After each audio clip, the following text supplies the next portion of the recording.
You won't see a lot of kink that goes with it. So, lefty versus right.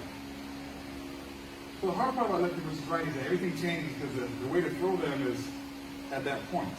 All right, it's at the normal. Either 90 degrees forward and 90 degrees backwards is how to throw the person. If you have to go this way, don't move your feet. So you have to go this way or that way to throw him.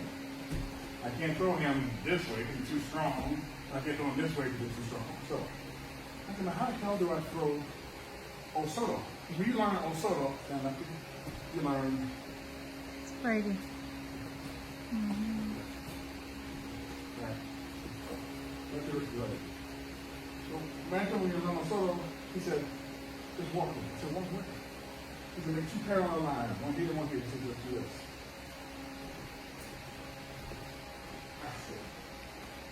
He said, no, just walk it. So let's go Osoto and do this. I said, okay, I got it. He said, okay, now I walk down the street. He's saying, then just turn the corner. I learned that Osoto was this. You walk. Walk.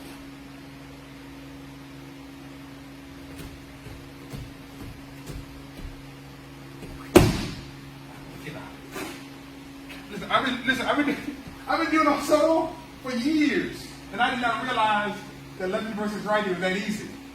Now, the difficult part was making his foot plant while I turned the corner. I was like, how do you make a foot plant? This hand comes underneath the chin, underneath the chin. This one pulls down. So you,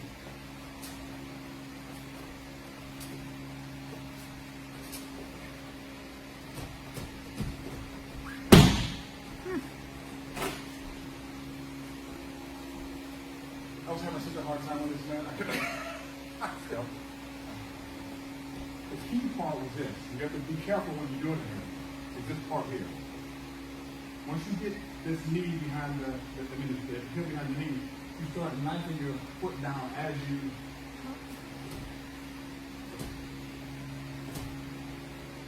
And then once you get here, then you finish. Yes, sir. So you would go double collar grip. No, I'm a midget. So He fights big guys. I fought 100 kilos, so I had to. 100 kilos is like, it's big. They're a lot, yeah, 6'4", 6'3". 220? 220, they're a lot bigger than mine. Yeah. So for me to, arms are too long for me. Now I can do it now like this. All right. But what normally happens here is that I'm too far away to utilize the strength of my torso like I need to. So if I can get my other hand on the lapel like this, the one thing he's going to grab the sleeve. And when you grab the sleeve, now watch this. Once I turn the steering wheel, I'm going to step. Now this is a competition step. I'm going to step here and I'm going to step like this. To get the pull to.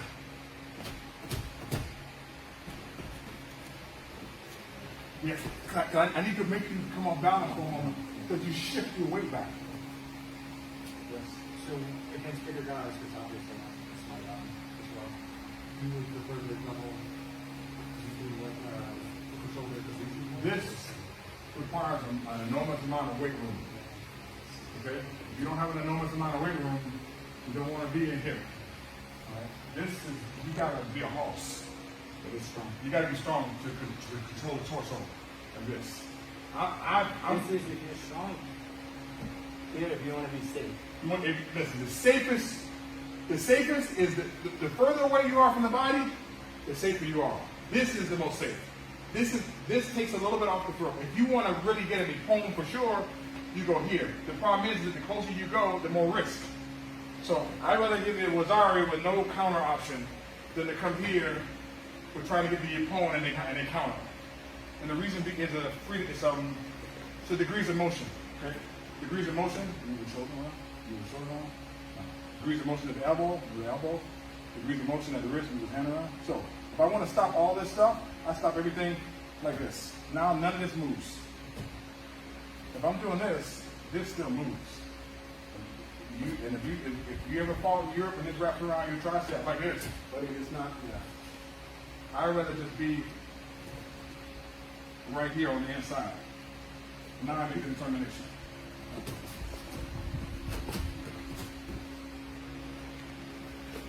Understood? Yeah.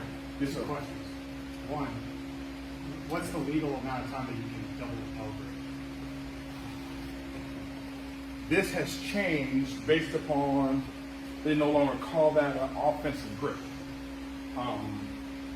Because the sleeve lapel is the desire. However, it changes based upon perceptively it's going to change. If you're in his weight class, they're going to bang you 3 to 5 seconds. Heavyweight, they give heavyweights time to Just a little, but not more than 5 seconds. yeah, but because you as a heavyweight, you can't just let go of this because heavyweights do what's called microcoming. So at heavyweight, you have to block both shoulders first because if you just block one, even though if he's righty lefty, the biggest their belly are, they don't need a lot of the belly. The belly or the width of the body can cover the space. He doesn't have to step forward. He can just go back. No, he can even step back with this leg and bring that arm around, and it wraps enough for the microcoming. Because they're huge. So the heavyweight, you can't come out like a lightweight and play like this because of the microcoming. You have to put a hand here. You have to. So my second question is, you said it takes a lot of strength to control the torso when you're on that double lapel. What, like for strength and conditioning, what kind of strength are we talking about? Are we talking about like pull strength, or are we talking about like pressing strength? Pressing. So bench press or any kind Bench of press, close grip, med ball, push-ups. I usually do close grip med ball push-up after a heavy bench, followed by a close grip med ball push-up, followed by a heavy bench, because you can do it twice. You gotta do that the whole match. Like we used to do drills like this. I grab him around here and I pull him in and push out. Boom, push out again.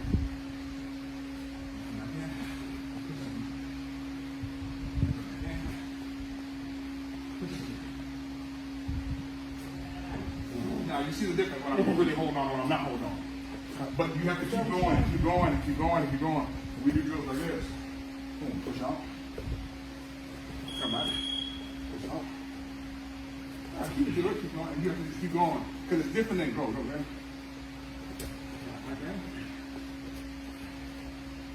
And that's the type of, it's more of a dynamic strength. You have to get your body used to. Because man, you get tired, and one time when you don't want to do it, it don't work. Now let me give you the secret. You ready for the secret? The secret is this. No.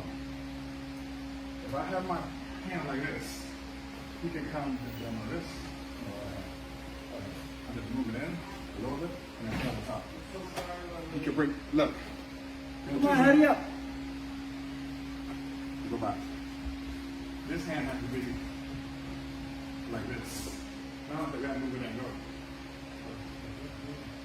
Oh, the chin is hard, and I'm gonna use the chin. If I'm like this, it collapses.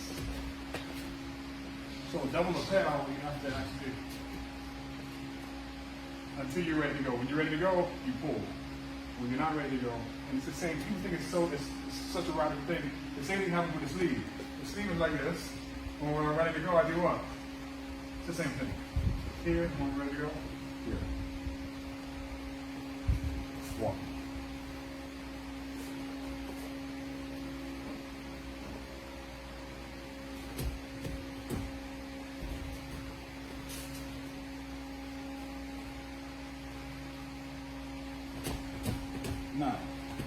Now with the Kazushi. Walking.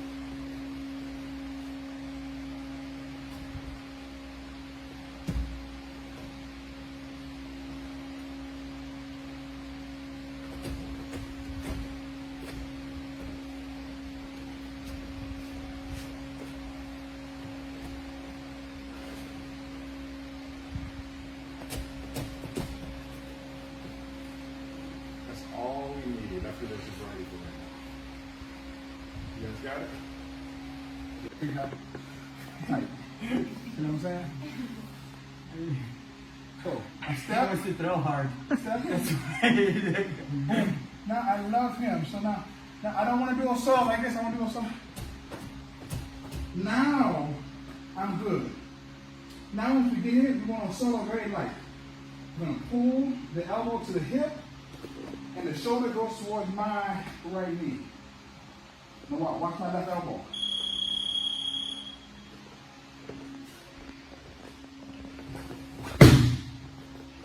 Nice and easy.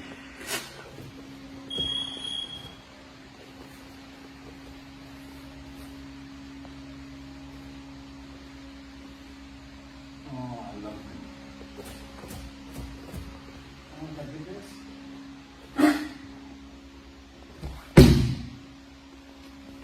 Nice and easy. You guys have seen Dr. Righty, whenever he goes in, he puts that leg on my knee with his foot, right? And the moment that he's rotating, he's putting a lot of pressure on me that I am just like, I can't even move, but I'm putting a lot of weight on that bad foot. Which is why we want you to go Easy. slow. Because in real life competition, this is the Osoto that causes a lot of knee injuries. Yes. Yeah. So more control while you're doing it with his body position. All his foot is making sure that like your opponent is all his weight. It's Right. not balanced on the 2 feet, but it's all in one.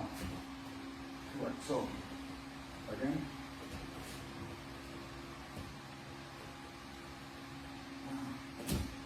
Now you want to get here. Now this is the part you want to watch. Just nice and easy. So that all the mechanics, all the steps of the process are right. So I need to do it now. Yeah. So when it's time to do it, whatever. But really what it does it is, if you can see that first push, that he makes me like goes in forward. So when his step is going diagonal here, whatever, he's making me move this way. And it's gonna make you drop his hips. Yeah. So as soon as he got that foot back in here, boom, I'm like, oh, what's going on here? And yes. So real time is how it looks. Sleeve lapel, all right. Even if, and this is the one you can do even if you're over. I'm gonna come on the chin.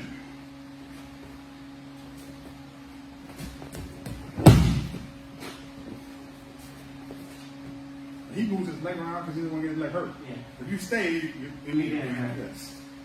So don't keep that foot. Try to move with your opponent so nobody get injured. Don't do the last version I did. Do the one before. Nice and easy. Hook. Find the corner. Put down soft. Everybody got it? 1, 2, 3.